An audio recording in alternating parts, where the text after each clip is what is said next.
નમસ્કાર વિદ્યાર્થી મિત્રો, કૌશલ્યમ એકેડમીમાં ફરી આપનું સ્વાગત છે. ધોરણ 12 નામના મૂળ તત્વો ભાગ 1 પ્રકરણ 3 પાઘડીનું મૂલ્યાંકન.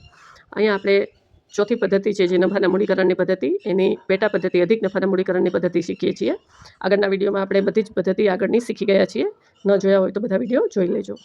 હવે અધિક નફાના મૂડીકરણની પદ્ધતિમાં શું છે, તો આ પદ્ધતિમાં અધિક નફાને જ સીધું મૂડીકૃત કરી દેવામાં આવે છે અને એના ઉપરથી પાઘડીનું મૂલ્ય નક્કી કરવામાં આવે છે. અધિક નફાની પદ્ધતિમાં સરેરાશ નફાને મૂડીકૃત કરવાની જરૂર નથી, સીધું અધિક નફાને જ મૂડીકૃત કરી દેવામાં આવે છે.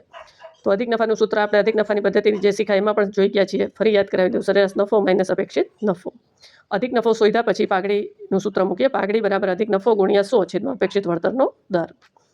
આમાં પણ તમારે એક વસ્તુ ખાસ ખ્યાલ રાખવાનો છે કે અધિક નફો છે એ શૂન્યમાં આવે અથવા તો માઇનસમાં જવાબ આવે તો ધંધાને પાઘડી નથી તેમ કહી શકાય. બરાબર છે. નફાના મૂડીકરણની બંને પદ્ધતિમાં આપણે સમજીએ છીએ કે જો શૂન્ય આવે અથવા જવાબ ઋણ આવે તો ધંધાને પાઘડી નથી તેમ કહી શકાય. હવે આપણે પાઘડીના મૂલ્યાંકનનું જે પત્રક છે ગણતરીનું એ જોઈએ. તો પાઘડીની ગણતરી દર્શાવતું પત્રક, એમાં આગળ જોઈએ એમ જ પહેલું સ્ટેપ છે રોકાયેલી મૂડી શોધવાની, કુલ મિલકત માઇનસ કુલ દેવા. બીજું સ્ટેપ છે અપેક્ષિત વળતરનો દર, એ આપણને રકમમાં જ આપ્યું હોય. અપેક્ષિત વળતરના દર પરથી અપેક્ષિત નફો શોધવાનો, રોકાયેલી મૂડી ગુણ્યા અપેક્ષિત વળતરનો દર.